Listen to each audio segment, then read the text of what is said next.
Bienvenidos a la noche oscura. Antes de comenzar, suscríbete y comenta desde dónde nos estás viendo. Espero que disfrutes de los relatos. Nunca fui de los que creen en estas cosas.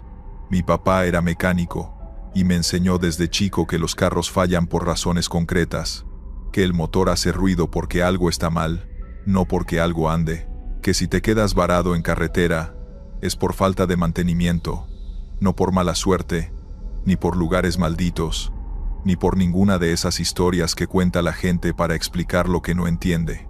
Crecí con esa mentalidad, la cargué 20 años, la solté en una carretera de Michoacán a las 2 de la mañana, cuando entendí que hay cosas que el manual del mecánico no explica. Me llamo Ignacio, tengo 43 años y manejo tráfico de ventas para una empresa distribuidora. Eso significa que paso mucho tiempo en carretera, rutas largas, ciudades diferentes cada semana, hoteles de paso, gasolineras de madrugada. La carretera es mi oficina desde hace 15 años. La conozco. No me da miedo, o no me daba. Iba de Uruapan a Morelia, ruta que he hecho docenas de veces, carretera que conozco bien, 2 horas en condiciones normales, sin nada que me hubiera preocupado nunca. Salí tarde porque la última visita del día se alargó más de lo planeado. Para cuando tomé la carretera, eran las 12:30 de la noche.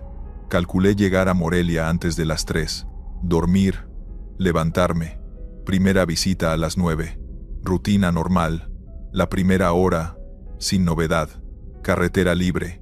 Buenas condiciones. Música en el estéreo. Iba despierto. Sin cansancio excesivo. Con el café del termo que siempre cargo. Todo normal. Pasé Pátzcuaro sin parar. El lago a un lado en la oscuridad. El pueblo con sus luces. Seguí. Fue después de Pátzcuaro donde empezó. El carro se apagó. Sin advertencia. Sin que el motor tosiera, ni el tablero indicara nada. Se apagó como se apaga una luz cuando alguien toca el interruptor, de funcionar perfectamente a nada en un segundo. Me quedé rodando en inercia en la oscuridad de la carretera. Metí el pie al freno. Me orillé como pude. Paré en el acotamiento. Silencio total excepto por el viento afuera. Intenté arrancar. Nada. El motor sin respuesta. Las luces del tablero encendidas normalmente, batería bien según el indicador, pero el motor sin querer encender. Como si algo hubiera decidido que ya no. Revisé lo básico desde adentro. Todo indicaba normal. Saqué el teléfono. 2 barras de señal. Llamé al seguro. Me dijeron que tardaban mínimo 45 minutos. Les di mi ubicación aproximada, y me quedé a esperar. Apagué las luces interiores para no gastar batería. Me quedé en la oscuridad del carro con las luces de emergencia parpadeando. Carretera vacía en los 2 sentidos, sin un solo carro. El bosque a ambos lados, pinos tupidos, oscuridad entre los troncos. Puse música desde el teléfono para no quedarme en silencio. Esperé. A los 20 minutos el teléfono se fue a 0 barras, sin razón aparente. Seguía con batería, no era eso. La señal simplemente desapareció. Intenté llamar de nuevo al seguro. Sin red. Intenté mandar mensaje. Sin red. Me quedé sin comunicación en una carretera de Michoacán a la 1 de la mañana. Eso ya me puso incómodo. No asustado todavía, pero incómodo. Evalué opciones. Quedarme y esperar que el seguro llegara aunque ya no pudiera confirmar la ubicación. Esperar a que pasara algún carro y pedir ayuda. O intentar caminar hacia algún punto con señal. Las 3 opciones malas en diferente grado. Decidí esperar. Recosté el asiento un poco para estar más cómodo. La música del teléfono todavía sonando. Las luces de emergencia parpadeando. El bosque afuera quieto. Fue entonces que vi la figura. Al lado de la carretera. Del lado derecho. Entre los primeros pinos. Como a 15 metros del carro. Una figura parada entre los árboles. Inmóvil. No alcanzaba a ver detalles con la poca luz que llegaba de mis luces de emergencia, pero era claramente una silueta humana, parada entre los pinos mirando hacia el carro. Mi primer pensamiento fue en alguien que también había tenido un problema en carretera y se había internado en el bosque por alguna razón. Mi segundo pensamiento fue en que eso no tenía mucho sentido.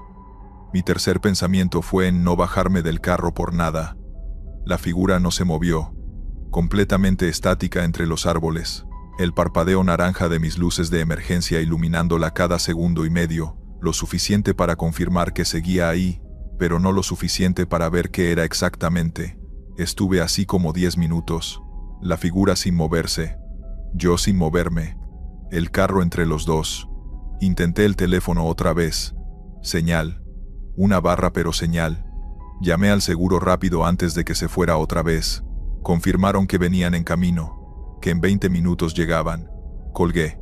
Miré hacia los pinos. La figura se había movido. Ya no estaba entre los primeros árboles. Estaba más cerca, como a 8 metros del carro. Siempre entre los pinos pero más cerca, sin que yo la hubiera visto moverse. En algún momento durante la llamada se había acercado sin que yo lo notara. Bajé el seguro de las puertas, los 4. Algo que hago en ciudad cuando estoy parado pero que nunca había hecho en carretera. El cuerpo tomando decisiones que la cabeza tardaba en procesar. La figura siguió acercándose, siempre cuando yo no la miraba directamente. Cada vez que concentraba la vista en ella se quedaba quieta. Cada vez que miraba hacia otro lado, o parpadeaba, o me distraía un segundo, cuando volvía a mirar estaba más cerca. Método que no era de animal. Los animales no hacen eso. Los animales o se acercan directo o se quedan quietos o huyen. No hacen esto. No esperan a que uno quite la vista. Para cuando el carro de la asistencia apareció en el horizonte con sus luces, la figura estaba como a 3 metros del carro, entre los últimos pinos antes del acotamiento, lo suficientemente cerca para que el parpadeo de mis luces de emergencia le llegara con más claridad. Y en uno de esos destellos, la vi bien por primera vez.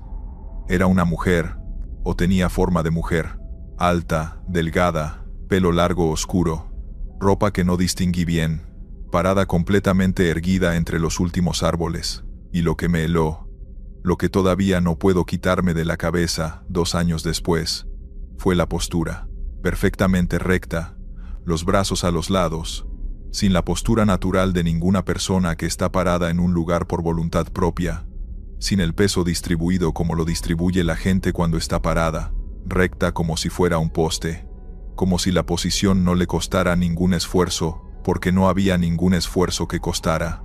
El carro de la asistencia llegó. Las luces fuertes del vehículo iluminaron la zona. Me bajé rápido y caminé directo al mecánico, sin voltear hacia los pinos. Le expliqué el problema. Él revisó. 5 minutos. Ya sé qué es. Falla en el módulo de encendido. Traigo el repuesto. Me lo cambió en 15 minutos. El carro encendió perfectamente, como si nunca hubiera fallado. ¿Cuánto tiempo lleva varado?, me preguntó mientras guardaba sus herramientas. Como 1 hora. Asintió. Bueno que llamó rápido. Este tramo no es para quedarse mucho tiempo parado de noche. ¿Por qué? Me miró. Luego miró hacia los pinos donde había estado la figura. Luego me miró a mí. ¿Vio algo? No supe si decir que sí o que no. Vi una figura entre los árboles. El mecánico asintió despacio, como quien confirma algo que ya sabía. Todos los que me han llamado de este tramo dicen lo mismo. ¿Qué es? Cerró su caja de herramientas. No sé qué es. Sé que está ahí. Sé que no hace nada si uno no baja del carro. Y sé que los que bajan del carro a investigar son los que me dan trabajo de regreso. ¿Cómo?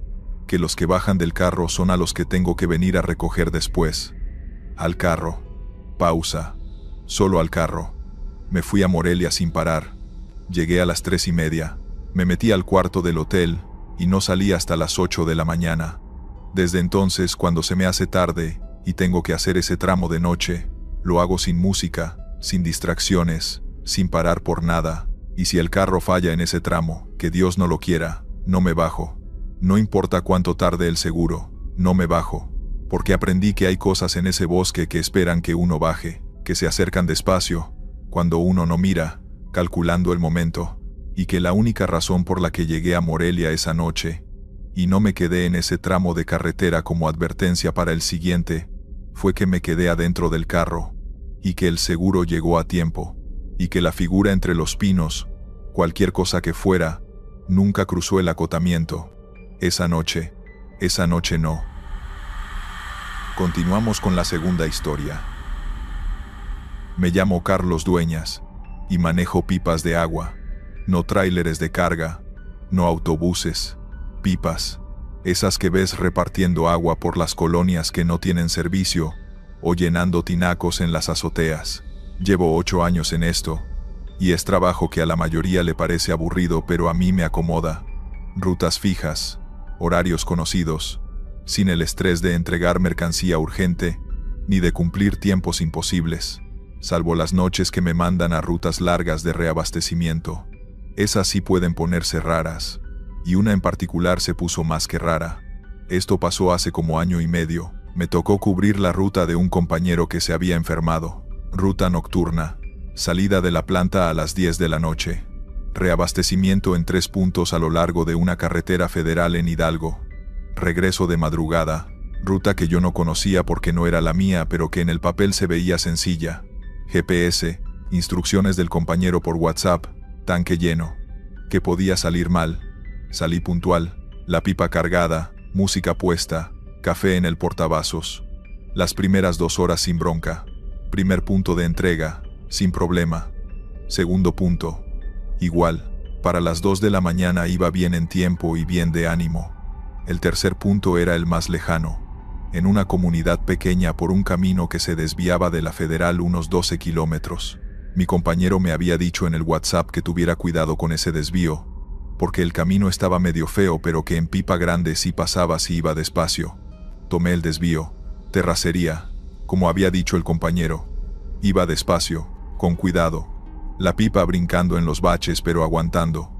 Oscuridad total a los lados porque en esa zona no hay ni postes de luz ni casas cercanas. Solo el camino y el monte. El GPS me iba guiando.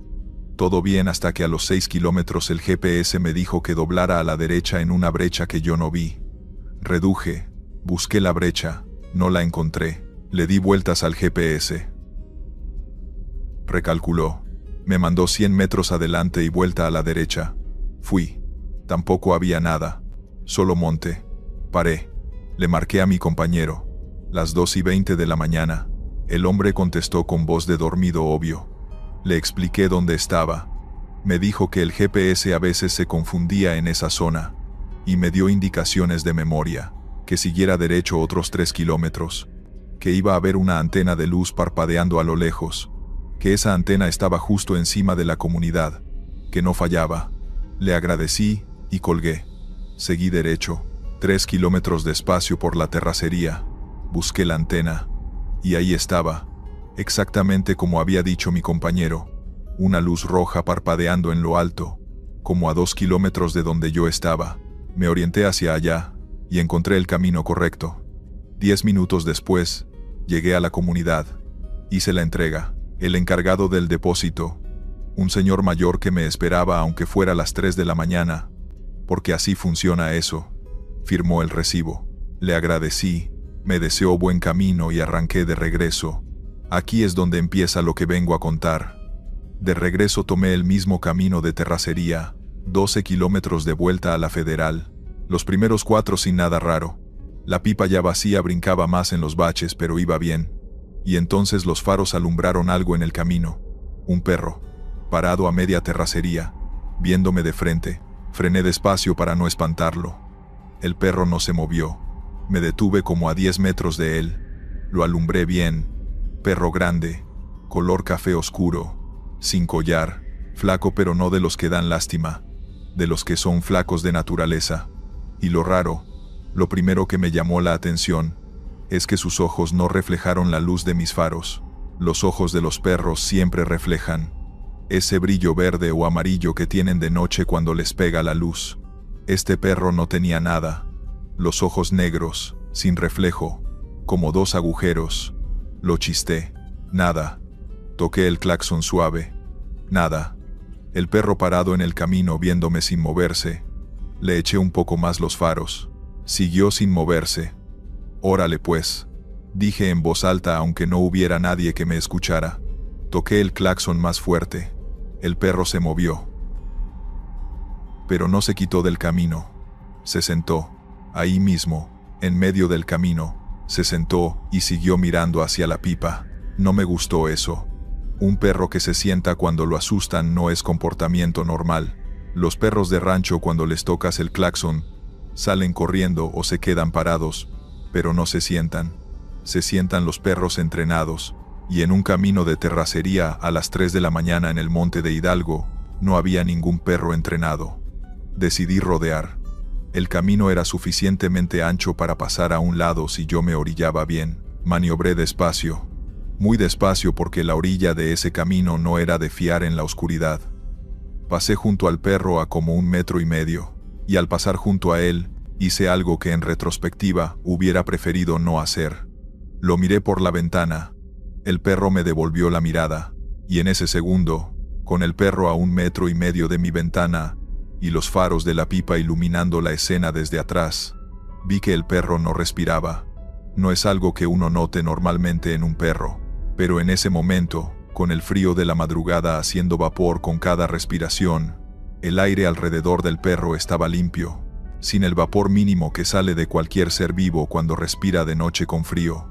Nada, como si el perro fuera de cartón, o como si el perro no necesitara respirar. Aceleré, no mucho porque el camino no lo permitía, pero sí lo que pude. Miré por el espejo. El perro seguía sentado en el camino viendo hacia donde yo me había ido, sin perseguirme, sin ladrar, sin hacer nada, solo sentado mirando.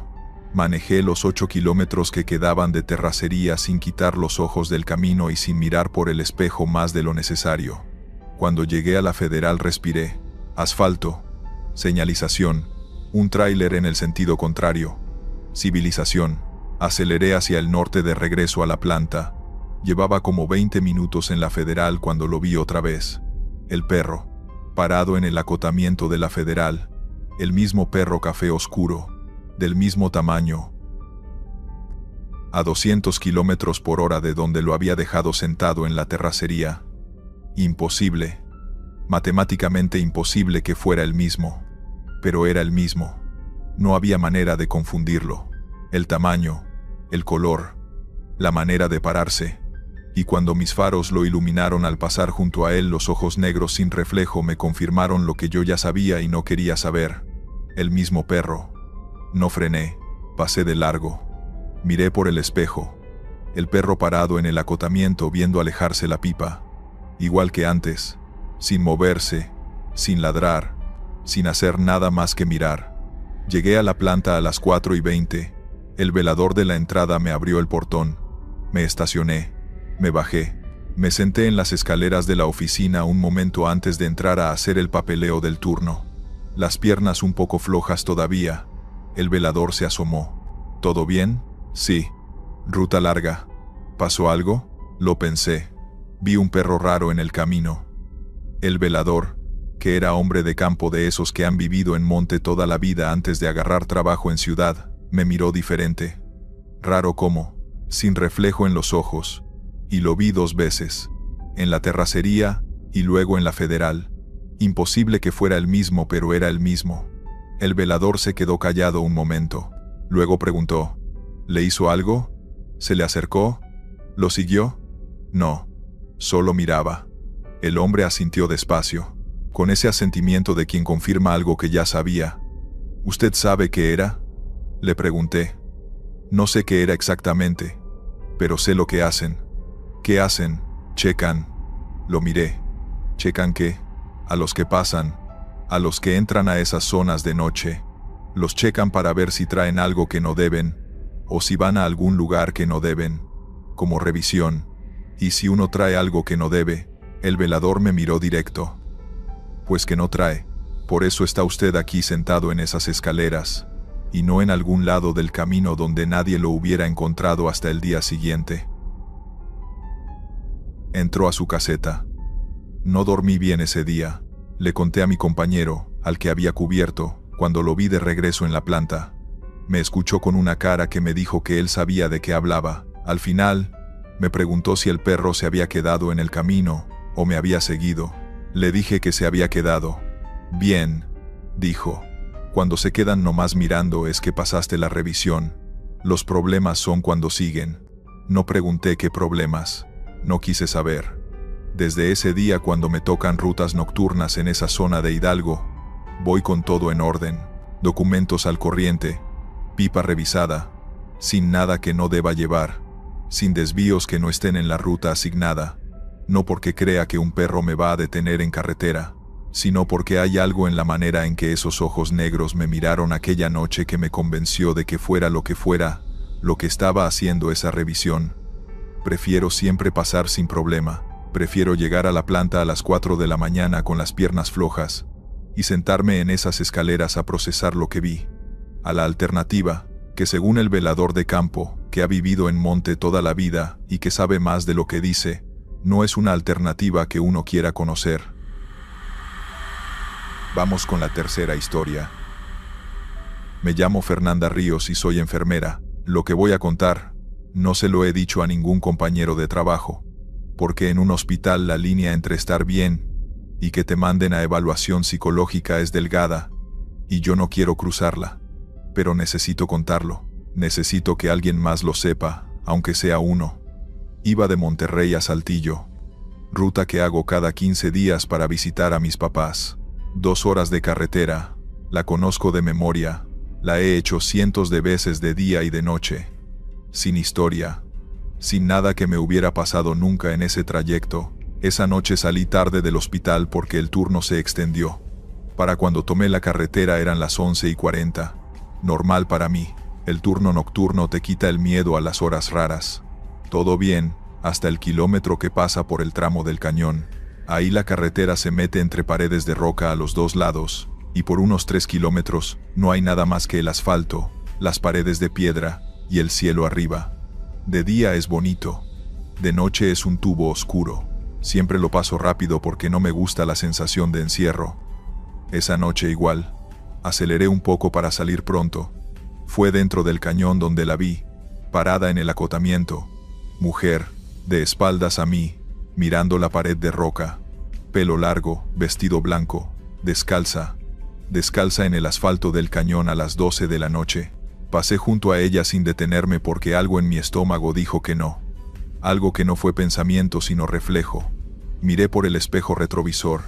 Seguía ahí de espaldas, mirando la roca. Salí del cañón, respiré.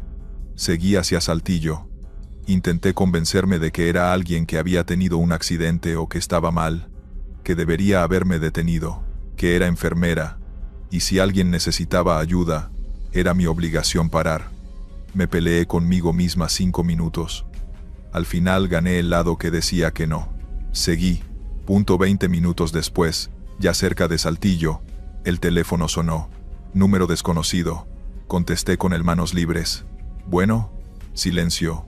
Luego una voz, de mujer, tranquila, casi amable. ¿Por qué no paraste? Se me cortó la respiración. ¿Quién habla? Ya sabes quién. No sé quién es. ¿Quién es? Silencio. Y luego, clarísimo, sin ninguna distorsión, ni interferencia. Soy la que viste en el cañón. Colgué, las manos temblando sobre el volante. Marqué a mi mamá de inmediato. Contestó al segundo timbrazo. Escuchar su voz me acomodó algo adentro. Le dije que ya casi llegaba. No le dije nada más. Llegué a casa de mis papás. Abracé a mi mamá más tiempo del normal. Ella me preguntó si estaba bien. Le dije que sí. Qué cansancio del turno. Me fui a dormir. A la mañana siguiente revisé el número que había llamado. Lo busqué en Google como busca uno los números desconocidos. Una sola resultado. Una nota de periódico de hace 4 años. Número telefónico listado como contacto de una familia que buscaba a una mujer desaparecida en carretera. Desaparecida en el tramo del cañón, entre Monterrey y Saltillo. La nota tenía foto. Mujer de unos 30 años. Pelo largo, y en la foto, sin que fuera detalle relevante para la nota pero ahí clarísimo, vestía un vestido blanco. No encontraron a la mujer según las notas de seguimiento que busqué después. Desaparecida, sin rastro, nunca encontrada. Pienso mucho en esa llamada, en la voz tranquila preguntando por qué no había parado, sin enojo, sin amenaza, solo preguntando, como quien hace una pregunta que lleva 4 años sin respuesta, y que cada vez que pasa alguien por ese cañón de noche, intenta hacerla una vez más, esperando que alguien tenga la respuesta correcta, o quizás esperando que alguien finalmente pare. Y la parte que más me quita el sueño no es la voz, ni la figura, ni el vestido blanco. Es que yo soy enfermera, que mi trabajo es exactamente ese, parar cuando alguien necesita ayuda. Y esa noche no paré, y ella lo sabe, y a veces, cuando hago ese tramo de noche, cuando entro al cañón y las paredes de roca me rodean, y el asfalto se pone oscuro, siento el teléfono vibrar, y no contesto. Dios me perdone, pero no contesto. Historia 4. Me llamo Sofía Garza, y soy representante de ventas farmacéuticas. Eso significa que vivo en carretera, lunes a viernes de ciudad en ciudad, médico en médico, farmacia en farmacia, con mi maletín de muestras en el asiento trasero y el GPS siempre recalculando porque siempre me mandan a lugares que no aparecen bien en ningún mapa. Llevo 6 años en esto. He dormido en hoteles de todas las categorías, desde los que tienen alberca y desayuno incluido, hasta los que uno prefiere no pensar mucho en quién durmió antes en ese colchón. Uno se acostumbra. La cama es la cama cuando uno está muerto de cansancio, y todavía le quedan 4 horas de carretera al día siguiente. Lo que me pasó fue en un viernes de noviembre, ruta larga esa semana. Había arrancado el lunes en Guadalajara, y para el viernes venía de regreso desde Zacatecas hacia Aguascalientes donde vivo. 5 días de carretera, hoteles, visitas, presentaciones, el cuerpo acumulando cansancio de una manera que uno no siente hasta que para. Y ese viernes no había parado bien. Salí de Zacatecas a las 4 de la tarde, calculando llegar a Aguascalientes a las 7, cenar algo, bañarme y dormirme temprano por primera vez en la semana. No salió así. Me detuve en 2 farmacias en el camino que tenía pendientes, y que quería quitarme de encima antes del fin de semana. Las visitas se alargaron más de lo planeado. Para cuando retomé la carretera eran las 8:30, todavía hora y media de camino. Manejable en condiciones normales, pero yo no estaba en condiciones normales. Llevaba 5 días durmiendo mal, comiendo a deshoras y manejando demasiado. El cuerpo lo estaba cobrando todo junto. A los 40 minutos de manejar empecé a sentir el cansancio de verdad, no el cansancio normal sino el otro, el que se mete en los ojos y hace que las luces de los carros de enfrente se estiren raras, el que hace que uno pierda 2 o 3 segundos sin saber dónde se fue la mente, ese cansancio que uno reconoce y que sabe que es peligroso, porque en carretera 2 segundos son suficientes para que pase lo que no debe pasar. Puse música más fuerte, abrí la ventana aunque hacía frío, tomé el último sorbo del café que ya estaba frío desde hacía 1 hora. Nada sirvió. El cuerpo quería parar y punto. A los 10 minutos me jalé al acotamiento porque sentí que los ojos se me cerraban sin que yo lo decidiera. Paré. Respiré. Me pellizqué. Consideré mis opciones. Aguascalientes quedaba todavía como 50 minutos. Manejar 50 minutos en ese estado era mala idea, y lo sabía. Podía dormir un rato en el carro, en el acotamiento, pero hacerlo en carretera federal de noche no es lo más seguro. O podía buscar algún lugar donde parar. Agarré el teléfono. Sin señal suficiente para cargar el mapa, una barra que no servía para nada. Decidí seguir despacio y buscar algo en la carretera. Hotel, motel, gasolinera con estacionamiento, lo que fuera, con la ventana abierta y la música fuerte, solo hasta encontrar algo. Como a los 15 minutos vi las luces. A un lado de la carretera, 70 metros adelante, un letrero iluminado, Motel Oasis, letras de neón, algunas parpadeantes pero legibles, luz naranja en la fachada, una entrada techada de esas de los moteles viejos, donde uno mete el carro directo al cuarto. Vi 2 o 3 cuartos con luz encendida, todo indicaba abierto y funcionando. Me salí de la carretera, entré al estacionamiento. El lugar era viejo, de esos moteles de los años 70 que siguen funcionando porque la carretera los sostiene. Fachada de azulejo verde oscuro, puertas de madera pintadas de naranja, macetas con plantas que habían visto mejores tiempos. Nada lujoso pero nada alarmante. He dormido en peores. Me bajé del carro. La oficina de recepción estaba al fondo del estacionamiento, con luz adentro, un hombre detrás del mostrador, mayor, como de 60 y tantos, camisa de cuadros, lentes de aumento, leyendo algo. Levantó la vista cuando entré. Buenas noches. Buenas noches. ¿Tiene cuarto disponible? Sí, señorita. ¿Cuántas horas? Toda la noche. Solo necesito dormir unas horas y seguir. Claro. 400 la noche. Barato. Saqué efectivo. Me dio una llave de las antiguas, de metal, con un llavero de plástico naranja con el número 8 grabado. Cuarto 8. Al fondo a la derecha. Baño incluido. El agua caliente tarda un momento en llegar. Gracias. Que descanse. Moví el carro frente al cuarto 8. Saqué solo mi bolsa de cambio de ropa y el neceser. El maletín de muestras lo dejé en el carro cerrado como siempre. Entré al cuarto. Cuarto viejo pero limpio. Cama matrimonial con cobertor verde. Buró de madera con lámpara. Televisor de los gruesos de tubo, en un mueble empotrado. Baño chico con regadera. Olor a desinfectante y a cuarto cerrado, pero sin olor a sucio. Me bañé rápido. El agua caliente sí tardó como había dicho el señor, pero llegó. Me puse pants y camiseta. Puse la alarma en el teléfono para las 6 de la mañana. Apagué la luz y me dormí. Me dormí inmediatamente. De esas veces que la cabeza toca la almohada y ya, sin dar vueltas, sin pensar en nada. Sueño profundo de persona que lo necesitaba de verdad. Desperté antes de la alarma. El cuarto oscuro. Algo me había despertado, pero no supe qué. Me quedé acostada un momento esperando que el sueño regresara. No regresó. Me sentía descansada, que era raro, porque calculaba haber dormido unas 4 horas máximo.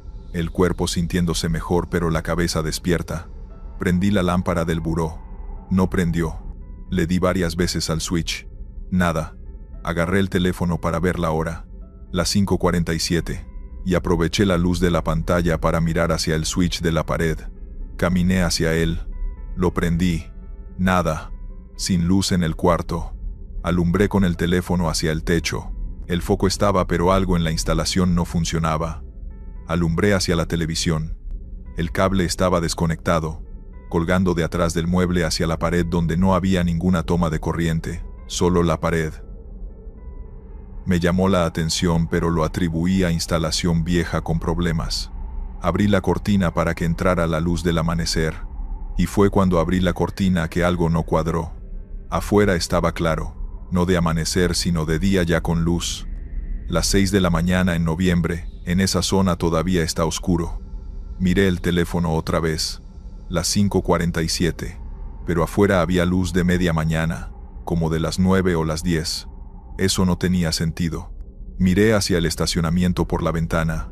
El estacionamiento estaba lleno de maleza, pasto crecido entre las grietas del cemento, hierbas altas en las orillas. Mi carro solo en el estacionamiento, pero con una capa de polvo encima que no estaba cuando lo había dejado la noche anterior. Polvo de días, no de horas. Miré hacia los otros cuartos. Las puertas de madera naranja que había visto la noche anterior estaban desteñidas, con la pintura cayéndose en tiras. Algunas puertas con las bisagras oxidadas, entreabiertas, las macetas volcadas, las plantas muertas hace mucho, y el letrero de neón del motel Oasis que había visto desde la carretera, apagado, con varios tubos rotos, colgando de la fachada con los cables al aire.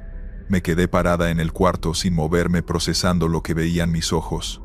Luego me volteé hacia adentro del cuarto. Lo que había visto en la luz tenue del teléfono como un cuarto viejo pero presentable, era otra cosa con la luz del día entrando por la ventana. El cobertor verde raído, con agujeros, decolorado, el buró con la madera hinchada por la humedad, la lámpara oxidada, el televisor cubierto de polvo grueso, tela de araña entre el mueble y la pared, el baño, que podía ver desde donde estaba con la puerta abierta, con el piso de mosaico levantado en varias partes, la regadera con manchas de óxido oscuras, nada de lo que yo recordaba de la noche anterior. Salí del cuarto. Caminé por el estacionamiento. Cada cuarto igual, puertas desvencijadas, ventanas rotas, vegetación metiéndose por los marcos. Fui hacia la recepción al fondo, la puerta entreabierta. Empujé. Adentro el mostrador donde había estado el señor de la camisa de cuadros. Polvo grueso encima. Una silla volcada en el suelo. Papeles viejos esparcidos. Y sobre el mostrador, entre el polvo, algo que me hizo quedarme quieta. Una llave de metal con llavero de plástico naranja. Número 8 grabado. La llave que yo le había devuelto al señor la noche anterior cuando me fui a dormir. No me acordaba de haberla devuelto, pero tampoco me acordaba de haberla guardado. Y ahí estaba, en el mostrador de una recepción que llevaba años abandonada. La agarré, la metí a mi bolsa sin saber por qué. Salí, me subí al carro. El carro arrancó sin problema. Manejé hacia la carretera. Al salir al asfalto me detuve un momento y miré hacia atrás. El motel desde la carretera, la fachada de azulejo verde oscuro descarapelada, el letrero caído, las puertas naranjas desteñidas, sin ninguna luz, sin ninguna señal de que algo hubiera estado funcionando ahí en años. Busqué señal. Llegué a tener 3 barras. Busqué el motel en Maps, Motel Oasis, carretera federal entre Zacatecas y Aguascalientes. Encontré una ficha, con foto, la misma fachada que estaba viendo por el espejo retrovisor, y debajo de la foto, la información, cerrado desde 2009. Incendio en la recepción. El propietario, un hombre mayor, había muerto en el incendio. No hubo más información. No llamé a nadie ese día. Llegué a Aguascalientes, entré a mi departamento, me metí a bañar con agua muy caliente mucho tiempo, y me senté en la sala sin prender la tele ni el teléfono, solo sentada procesando, intentando encontrar una explicación que no fuera la que era obvia. No la encontré. Lo que sí encontré, días después cuando pude pensarlo con más calma, fue que había dormido, que cuando más lo necesitaba, cuando manejar 50 minutos más hubiera sido genuinamente peligroso, algo me dio un lugar donde parar, un cuarto, una cama, agua caliente, un señor tranquilo, que me cobró 400 pesos, que en ningún lugar de mi cartera encontré al día siguiente, ni el recibo, ni el efectivo de cambio, nada, como si la transacción nunca hubiera ocurrido, como si el cuarto nunca hubiera ocurrido, como si la única evidencia de toda la noche fuera el descanso en mi cuerpo y una llave de metal con llavero naranja que sigue en mi bolsa, que sigo cargando, que no he tirado, aunque no sé bien por qué no la he tirado, quizás porque es lo único concreto que tengo de esa noche, quizás porque me da algo que no sé nombrar bien, no exactamente tranquilidad, algo más parecido a la certeza de que hay noches en que uno no está tan solo en carretera como cree, que hay algo que mira, que cuando el cansancio puede más que el juicio, y uno está a punto de tomar una decisión que no termina bien, a veces aparece una salida, un letrero iluminado en la oscuridad, una llave de metal con el número 8, un cuarto donde dormir, y un señor de camisa de cuadros que le dice a uno que descanse, como si eso fuera todo lo que necesitaba escuchar. Continuamos. Hay cosas que uno ve en carretera que no le cuenta a nadie. No porque no quiera, sino porque sabe exactamente cómo va a sonar. Sabe la cara que van a poner. Sabe que le van a decir que estaba cansado, que estaba dormido sin saberlo, que la mente hace cosas raras después de muchas horas al volante. Y puede que tengan razón, puede que todo tenga una explicación normal que yo no soy capaz de ver porque estoy demasiado adentro del asunto. Pero hay un detalle en lo que me pasó que ninguna explicación normal ha podido resolver. Uno solo. Y con ese detalle, me quedo despierto más noches de las que quisiera. Soy Ernesto Palomino, y manejo tráiler de carga general. Rutas largas. Siempre. De esas que uno sale un lunes y regresa el jueves o el viernes según cómo se den las cosas. Mi esposa ya no pregunta a qué hora llego, porque aprendió que la respuesta siempre es cuando pueda. Mis hijos crecieron viendo la silla de su papá vacía más días de los que la vieron ocupada. Eso es lo que es este trabajo. Uno lo sabe cuando entra, y de todas formas entra porque es lo que sabe hacer, y porque paga lo que paga, y porque hay algo en la carretera que a cierto tipo de persona le jala de una manera que es difícil explicarle a quien no lo siente. Llevo 19 años en esto. He visto de todo. Accidentes, tormentas, niebla tan espesa que uno maneja prácticamente de memoria. He tenido noches buenas y noches malas, y noches que quedaron en el medio. La noche que voy a contar empezó en el medio y terminó en un lugar que todavía no sé cómo clasificar. Era martes, ruta de Monterrey a Tampico, carga de materiales de construcción, nada delicado pero pesado, lo que hace que el tráiler responda diferente en las curvas y que uno tenga que ir más atento de lo normal. Salí de Monterrey a las 9 de la noche, ruta que conozco bien, la Federal 85 que baja hacia Tampico atravesando la sierra, carretera de curvas, de subidas y bajadas, de esas que de noche piden concentración completa. No es ruta para ir pensando en otra cosa. Las primeras 3 horas sin novedad. Pasé Linares, pasé Montemorelos, seguí hacia el sur. Clima despejado, tráfico ligero, el tráiler respondiendo bien. Me puse audiolibro, porque en rutas largas, la música sola no es suficiente para mantener la cabeza activa. Necesito algo que me haga pensar aunque sea a medias. Iba bien, concentrado, despierto, sin el cansancio excesivo que a veces se mete sin avisar. Como a las 12:30 entré a la zona de sierra.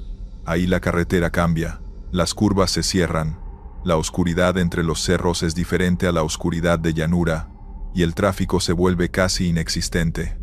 De noche en ese tramo, uno puede manejar 20 minutos sin cruzarse con nadie. Es de las partes del trabajo que a mí me gustan. La sensación de tener la carretera para uno solo. El silencio relativo del motor trabajando en segunda o tercera, subiendo los cerros. Llevaba como 15 minutos en la zona serrana cuando vi al muchacho, caminando en el acotamiento, en el mismo sentido que yo, mochila chica en la espalda, pants oscuro, sudadera con capucha bajada, caminando tranquilo como si fueran las 3 de la tarde en una avenida, y no las 12:30 de la noche en una sierra sin alumbrado. Reduje la velocidad. Lo alumbré bien con las largas, antes de tomarlo como referencia. Joven, de unos 22, 23 años, sin señales de que hubiera tenido un accidente, sin que caminara mal, ni agitara los brazos pidiendo ayuda. Solo caminando, me orillé. Bajé el vidrio. El muchacho se acercó cuando vio que paraba. Cara joven, normal, sin nada que me pusiera alerta. ¿Qué pasó?, le dije. ¿Se quedó varado? No, señor. Venía en autobús, pero me dejaron en la última caseta. Voy a Ciudad Mante. Ciudad Mante quedaba como 80 kilómetros adelante. En autobús 1 hora. Caminando toda la noche y parte de la mañana. Súbase. Yo paso por ahí. El muchacho sonrió. Gracias, señor. De verdad. Rodeó el tráiler. Abrió la puerta del copiloto. Subió. Se acomodó. Se quitó la mochila y la puso entre sus pies. Me llamo Diego. Ernesto. Vámonos. Arranqué. Los primeros minutos en silencio. Normal. La gente que uno recoge en carretera a veces platica y a veces no. Yo no forzo la conversación. Si quieren hablar, hablo. Si no quieren, no hay problema. Este muchacho quería hablar. A los 5 minutos ya me estaba contando que iba a ver a su abuela que estaba enferma, o que había salido de Monterrey con prisa, y se le había olvidado revisar si el autobús llegaba directo o hacía transbordo, y resultó que hacía transbordo, y en la caseta lo habían dejado sin avisarle bien. Plática natural, fluida, sin nada raro. Me contó de su carrera, sistemas computacionales, 3er semestre. Me contó de sus amigos, de un viaje que habían hecho el verano anterior, plática de muchacho joven con el señor que le dio aventón. Yo respondía, preguntaba de vez en cuando, pero principalmente me concentraba en la carretera, porque la sierra de noche con carga pesada no perdona descuidos. Las curvas, los cambios de rasante, un par de tramos donde la carretera estaba en reparación, y había señalización que respetar. Manejé así unos 40 minutos con el muchacho platicando de vez en cuando y yo respondiendo sin quitar los ojos del camino. Llegamos a Ciudad Mante, la entrada al pueblo con sus primeras luces, la gasolinera de la entrada, la crucero principal. ¿Dónde le queda bien que lo deje?, le pregunté. En la crucero principal está bien, señor. De ahí agarro un taxi a la casa de mi abuela. Perfecto.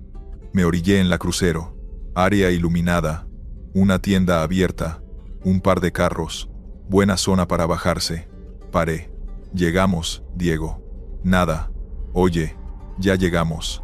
Nada. Pensé que se había dormido. Pasa. Gente que viene estresada o cansada, y en cuanto se sube a algo que se mueve se duerme. Me volteé. El asiento del copiloto vacío. La mochila no estaba. La puerta cerrada. El seguro puesto. Me quedé viendo el asiento vacío sin entender lo que estaban viendo mis ojos.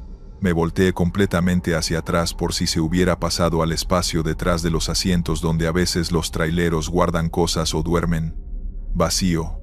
La cabina completamente vacía excepto por mí. Bajé del tráiler. Rodeé el vehículo. Nada. Miré hacia la calle en ambas direcciones. La crucero iluminada. 2 personas a lo lejos. Ningún muchacho con mochila y sudadera. Nadie que pudiera ser Diego a ningún lado. Me quedé parado junto al tráiler un momento largo. El motor tronando suave en ralentí. La noche de Ciudad Mante tranquila alrededor. Volví a subir. Me senté.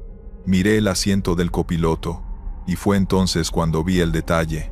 El detalle que dije al principio. El que ninguna explicación ha podido resolver. En el asiento del copiloto, en el tapizado de vinil negro, había una marca. La marca que deja una persona cuando se sienta en un asiento de vinil. La presión del cuerpo que aplana el material y deja una forma. La forma de alguien sentado ahí. Fresca. Reciente. Como cuando uno se levanta de un sillón y el cojín guarda la forma un momento antes de recuperarse. Toqué el vinil. Tibio. No del calor del sol porque llevábamos horas de noche. Tibio del calor de un cuerpo que había estado sentado ahí. No seguí hacia Tampico esa noche. Me quedé en la gasolinera de la entrada de Ciudad Mante hasta que amaneció. El encargado de la gasolinera me dejó estar sin preguntar mucho. Creo que mi cara le dijo que no era momento de preguntas. Tomé café. Esperé la luz del día. Luego seguí. En Tampico, mientras esperaba que descargaran, le conté a un trailero veterano, que conocía de años de coincidir en rutas. Hombre de pocas palabras, y mucha carretera. Me escuchó sin interrumpir. Cuando terminé me preguntó solo una cosa. ¿Platicó bien todo el camino? Sí, 40 minutos platicando. Asintió. Los que platican durante el camino son los que todavía no saben que ya no están. Los que se suben callados y no dicen nada son los que sí saben. No entendí del todo. ¿Qué diferencia hace? El trailero me miró. Que los que no saben son inofensivos. Solo quieren llegar. Los otros te llevan con ellos. Se fue a su tráiler. Nunca fui a verificar si había algún Diego en Ciudad Mante con abuela enferma. No busqué noticias de accidentes en la Federal 85 esa semana. No pregunté en la caseta donde supuestamente lo habían dejado. No quise saber. Hay respuestas que uno prefiere no tener, porque confirmarlas no cambia nada de lo que ya pasó. Y sí cambia la manera en que uno va a vivir con ello de ahí en adelante. Lo que sí hice fue limpiar el asiento del copiloto con todo lo que encontré en la cabina. Fondo. Respaldo, descansabrazos, todo, hasta que no quedó ninguna marca, hasta que el vinil quedó limpio y frío como debe estar. Desde esa noche recojo gente. No voy a dejar de recogerla porque en carretera uno ayuda al que lo necesita, y eso no cambia por lo que me pasó. Pero antes de arrancar cuando alguien sube, hago lo mismo siempre. Los miro por el espejo. Espero a que digan algo, cualquier cosa, un gracias, un buenas noches. Un comentario del clima, algo que confirme que están, que son reales, que pertenecen a este lado.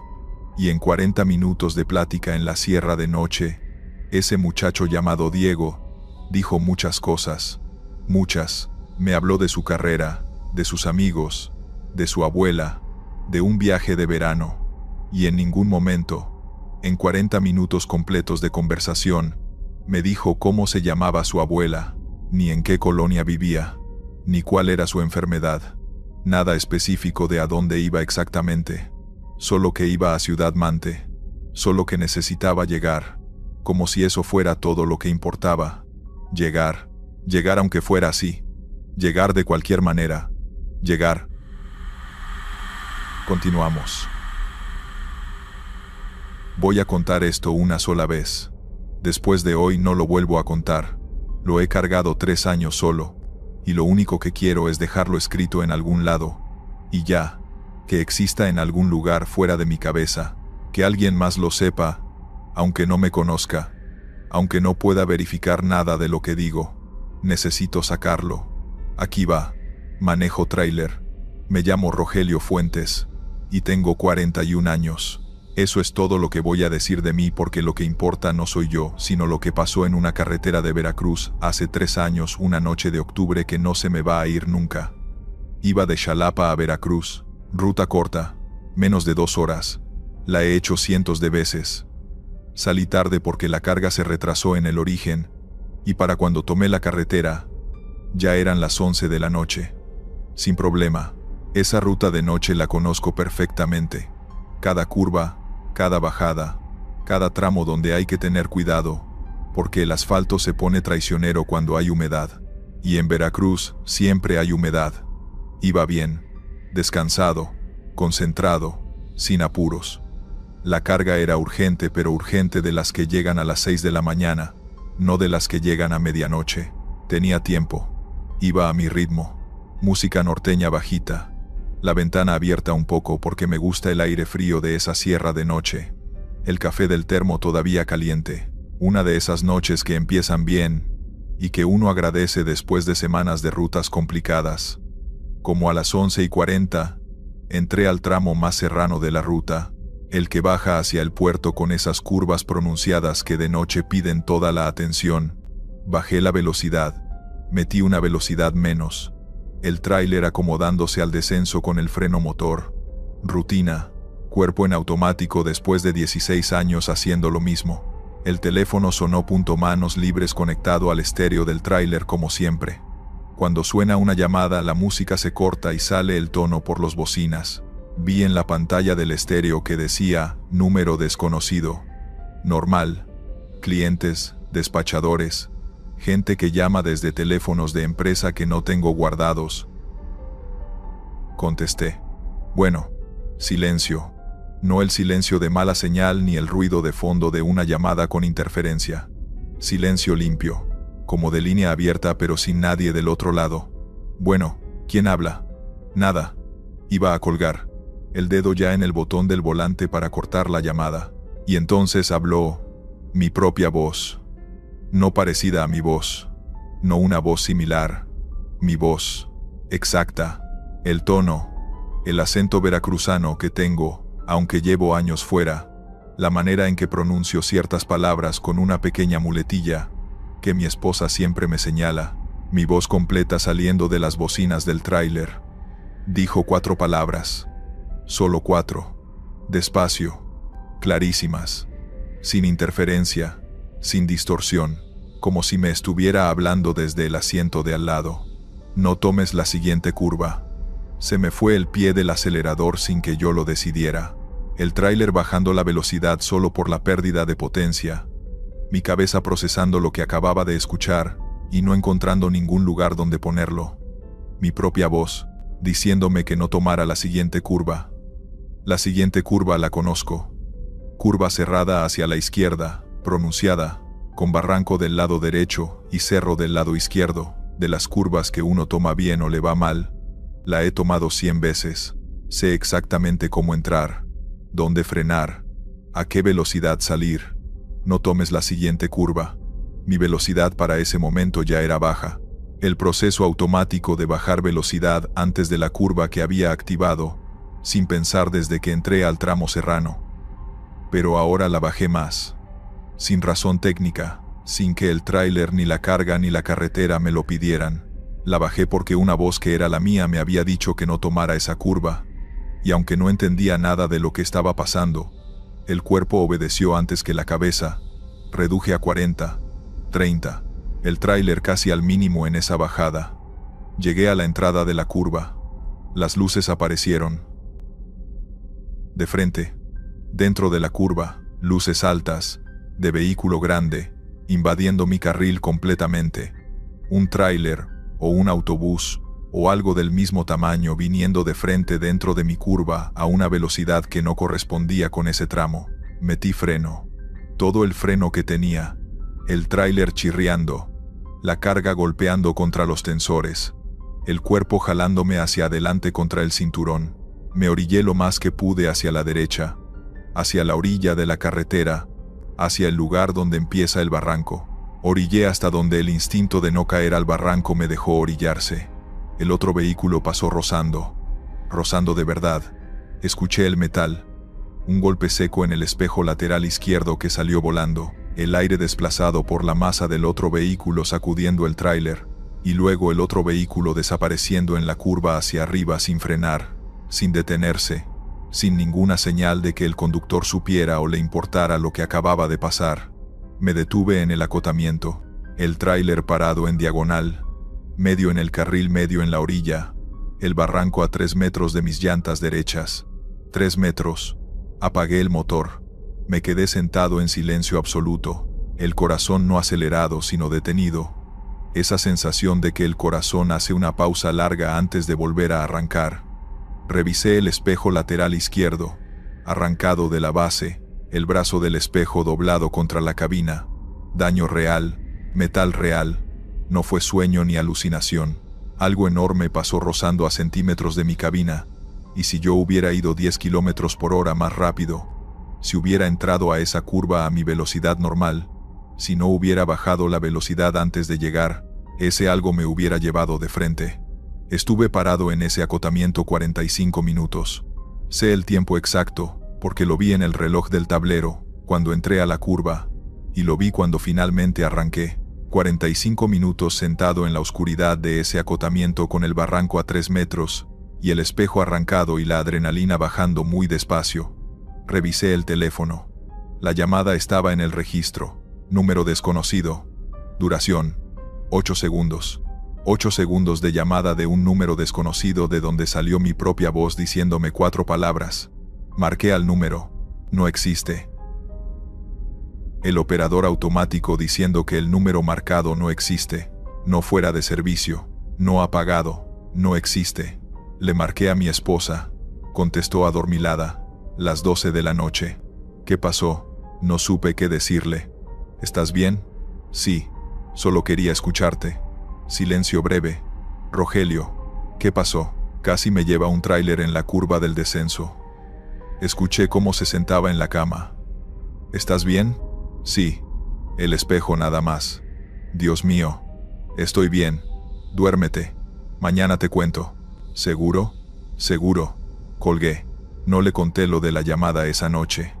No le he contado lo de la llamada nunca. 3 años y no se lo he dicho a ella ni a nadie. Esto que estoy escribiendo ahora es la primera vez que lo cuento completo, porque no sé cómo contarlo, porque sé lo que parece. Sé que parece que estaba dormido, y soñé la voz, que el cansancio jugó una mala pasada, que la mente bajo estrés inventa cosas. Pero el espejo arrancado es real, el registro de la llamada en el teléfono es real. 8 segundos, número que no existe, y la voz era mía, no similar, no parecida. Mía, con mi acento, con mi manera de hablar, con esa muletilla que tengo, y que mi esposa conoce mejor que yo, una voz que salió de un número que no existe para decirme 4 palabras, que si no hubiera escuchado, si no hubiera obedecido aunque no entendiera nada, habría entrado a esa curva, a mi velocidad normal, y el tráiler que venía de frente no me habría rozado, me habría partido en 2. No sé quién llamó. No sé cómo sonaba como yo, no sé desde dónde ni desde cuándo ni con qué propósito más allá del evidente. No tengo respuestas para nada de eso. Lo que sí tengo es esto. 3 años manejando después de esa noche, 3 años llegando a cada destino. 3 años cenando con mi esposa y viendo crecer a mis hijos. 3 años que no existirían si esa llamada no hubiera entrado en ese momento exacto, en esa curva exacta. No sé qué me llamó esa noche, pero le debo todo. Gracias por escuchar. Estos fueron los relatos. Suscríbete, deja un like y dime si te gustaron las historias de hoy. Nos vemos pronto.